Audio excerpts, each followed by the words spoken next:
Mark, by the way, is an independent historian in Colorado Springs, Colorado. He specializes in Canada, northern borderlands, and Native Americans in the American Revolutionary era, which means Megan Kate Nelson would love him, by the way. Yeah. He is the author of multiple articles, essays, and 3 books, including The Battle for the 14th Colony, America's War of Liberation in Canada, 1774 to 1776. It is our pleasure to welcome him onto the show. Mark, welcome to RadioNemo.com. Welcome to Road Gang Radio. Hi, thank you very much for having me on. Let's kind of start off, by the way, really quickly by kind of talking about your passion for the borderlands, for the northern border, and its history wrapped up so much in multiculturalism, wrapped up in Native American relations, and wrapped up in a whole lot of really violent people trying to figure things out. Is that fair? Yes, it is. So kind of talk about your passion for this area. So, as I was developing my interest in the Revolutionary War and the history around that, I looked at and saw that there was sort of a theme in the, you talk about 13 colonies, and occasionally somebody mentions Canada, but all the stuff that was going on between those areas and out to the west with the Native Americans wasn't really being pieced together. It was only where it touched one side or the other. So I really saw that as a great place to focus my work and start to get smart. Start to get smart. That's where I enter in, because I am not smart, Mark, when it comes to this kind of thing. I'm here for the colorful commentary and the entertainment value. But it's when I saw you were coming on, I'm like, all right, this is a chance for me to ask the dumb question. Jim, I'm going to start with number one. Lindsay's dumb question of the day, number one. Number one for today. But Mark, I'm going to be, and we'll go back to your passion in a minute because it all weaves through here, but I'm going to be real honest. I'm going to say the thing. I didn't know the American Revolution even involved Canada until prepping for the show. And I'm going to hope someone else out there thinks the same. So you've already doubled my knowledge. Thank you. But he wrote a whole book on this. So obviously it's a big deal, but can you walk us through obviously the why in 1775? The colonies thought invading Canada was the move. What were they hoping to accomplish? Talk to me. Canadian invasion for dummies here. Sure. Start with Canada was the one colony that was different from all the other well-settled colonies on the North American continent. The others were all mostly English-speaking government with Protestant religious background, and Canada had been a French colony up until the 7 Years' War, the French and Indian War. And in 1763, it finally officially became an English colony, part of the empire, but it had been French settled and Catholic. So it had a different background, and in fact had been at war with the other colonies on and off for about 100 years. So it was similar in that it was in North America, similar that it was part of the British Empire, but different in how it was settled and what its people were like. This is interesting, too, really quickly. I'll let you get back to your thought. The idea also is you got a bigger problem here in the sense that most of these colonies have been long-standing institutions that have figured out how they're supposed to be governed, who have been left alone until they weren't left alone, but really had kind of figured things out. Canada, we're looking at it's a 12-year period of actually imposing British rule on an area that had a very, very different structure.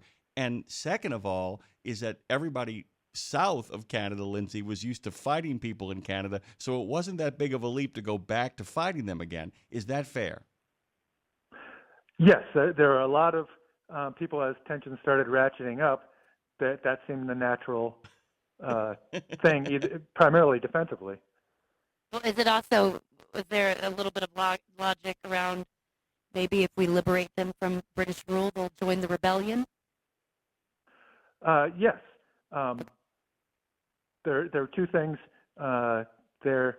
One is there had been a small group of English-speaking Protestant settlers that went to Canada after Canada was conquered, and they maintained business and communicated with the other colonies, so there was communication there. And second of all, even before there was a real threat of any war breaking out, the First Continental Congress at the end of 1774 saw that if they could get Canada to join in the Continental Congress as a political act, that would show continent-wide unity and perhaps get a political resolution with the ministry in London to solve the issues, a driver by showing unity that way. Really quickly too. So, given the fact that many of the people who lived in Canada weren't crazy about the British for obvious reasons, given their language and given their religious background, what was the gravitational pull that really prevented that from becoming a reality? Like I said, that's one of the odd things about this conversation. I've never really understood. Were no overtures made? I mean, you'd figure before you go around fighting people and pulling out your hatchets, were no overtures made of a serious nature to really kind of resolve this before it got started? Am I making sense? Yes. That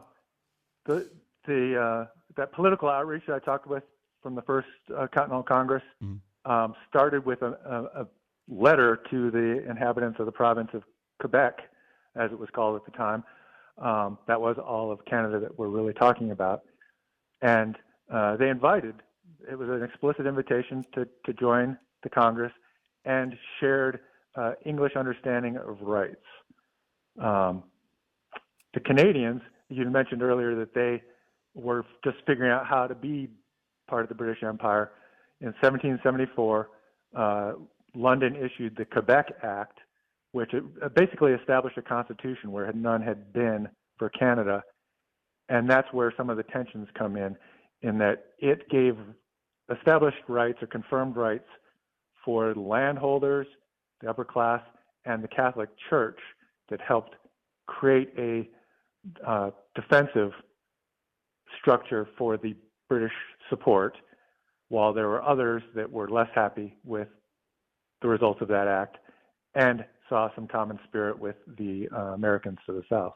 Let me ask you a follow-up question to that too, to kind of give our friends a sense of this. So the British, in order to maintain a launching point, and like I said, I'm still catching up on this. I know a great deal about what went on in the colonies. I'm not as familiar with the Canadian situation either. So the British made concessions at a level that they would have never normally made to the Canadians in order to maintain the ability to kind of stay there and have a place from which they could enter the United States. Is that a proper understanding? It's okay if the answer is no, because I don't know. Yeah. In the background, there was discussion about having it as a safe colony for anything that might pop up in the colonies. I mean, there was obviously unrest there. But really, the governor of the province of Quebec, Guy Carleton, had spent almost a decade trying to figure out how to incorporate this large French Catholic colony into the empire, because the empire's rules just weren't written that way.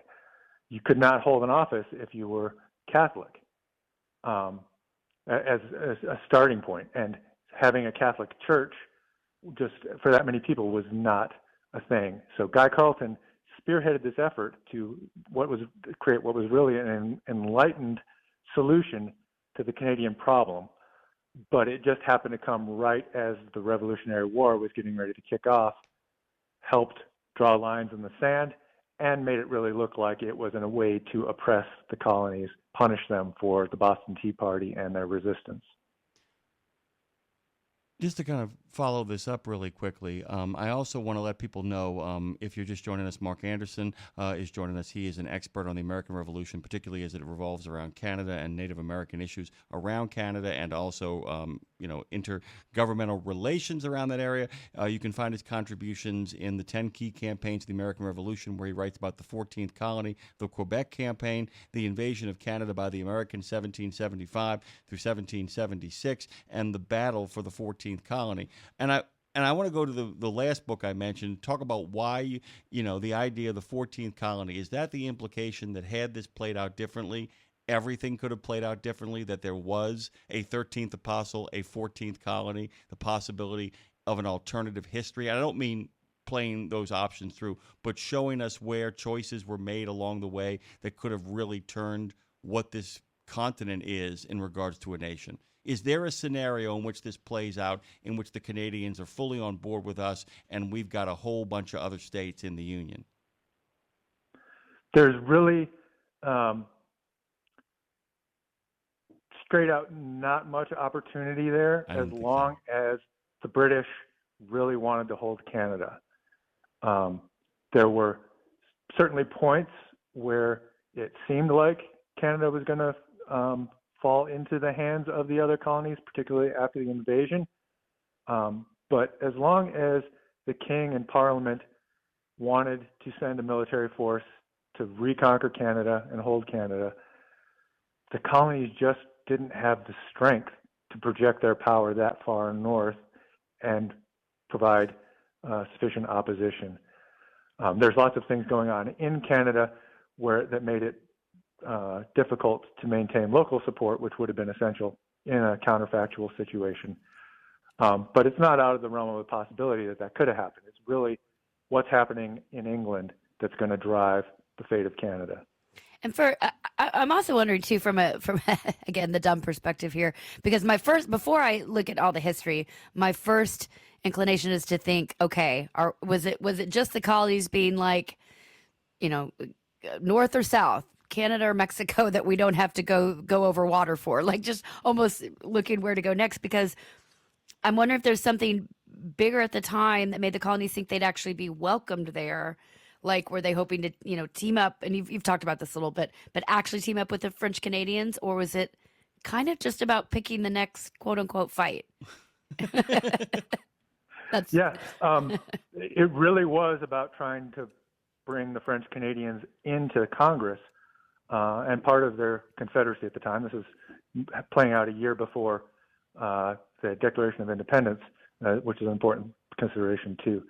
But it really was an idea that if they could get the British government, British troops out of Canada as a factor, that the French Canadians would see that it was in their interest. And there was some communication that expressed that there was an interest from some of the Canadians into joining the Continental Congress and being part of that political movement. The real drivers to take it to war was, first off, a military threat. The intelligence coming from Canada wasn't that great. So while they knew the British Army wasn't very strong there, and the French Canadians weren't very interested in fighting for the King, there were First Nations or Indian communities in Canada that had been the source of many of the raids on the frontier for the past 100 years before the war. That the intelligence was, one day it was that they were lining up with the King and they were ready to invade and start attacking the colonies, and the next day it would be, oh no, they're not that interested in that. So the actual authorization to launch the invasion was driven by one of these intelligence reports that, yes, these Indians in Canada had committed to fight on the side of the King. That was not a correct report, but that was what actually led to the authorization to invade. Because you're dealing with two things right there, Lindsay. I mean, you're dealing with, first of all, you're not just thinking about the Canadians and the British colony there. You're thinking about the tribal nations that often act in their own, deservedly so, interest. So you're actually looking at about 3 or 4 different scenarios that even if you get some buy-in from the Canadians and you can cause a little strife up there, the wild card in the equation, of course, is the Indians, and of course, dealing with that is a whole other front to fight. We've only got about a minute left here, by the way. Can I tell Mark about my tattoo real quick in that minute? Yes, and please. then let him wrap up after that minute. Yeah. He could do that. Mark, no, I'm Choctaw, which is I'm from Oklahoma, and I just want to share this with you because I think it's sort of silly, but I love it. I wanted to get this tattoo that said Nayukpa, which means to be happy in Choctaw, just sort of a peaceful sentiment I have about life. And then I thought, wouldn't it be cool if the chief of the Choctaw tribe wrote it for me? So, Mark, I called 1-800-CHOCTAW. That's not the number, but I called the Choctaw organization and I said, can I speak to the chief? And they put me through. And within 24 hours, I had his handwriting sent over to me. So I have the chief of the Choctaw tribe's handwriting on my body. Nice. I thought that was neat to share. Now, you take it, sir. Okay, Mark, you got about a minute left here. I wanted to make sure we talk a little bit about what you're working on next and where the gravitational pull of your research is taking you, sir. So right now I'm working on the Native American nations that actually chose to ally themselves with the Americans during the Revolution. Generally speaking, the Indians wanted to stay out. Some were drawn to the British. That was the natural pull since they had the trade power and had been the colonial power. But there's three key nations, the Oneidas, the Stockbridges, and the Catawbas, that chose to ally themselves with the Americans. And I'm looking at what they contributed and why they made those decisions to fight on the American side. Along with being the author of 2 full books and actually having his a wonderful chapter about the 14th colony, the Quebec campaign, and 10 key campaigns of the American Revolution, Mark Anderson joins us this morning. MarkAndersonHistory.net. We're going to get you back on when this segment returns to its regularly scheduled program, because I want to have a longer conversation with you about the factions of people in the United States, some of whom wanted Canada and those of whom didn't, primarily for either religious or commercial reasons. Make some time for us, my friend. It's good to have you on. Thank you so much. All right. Thank you very much. Guys, go to allthingsliberty.com, allthingsliberty.com, and find out about those folks over there. They are giving both professional and amateur, all passionate historians of the Revolution a voice over there. They've been doing this for about 10 years now, I believe.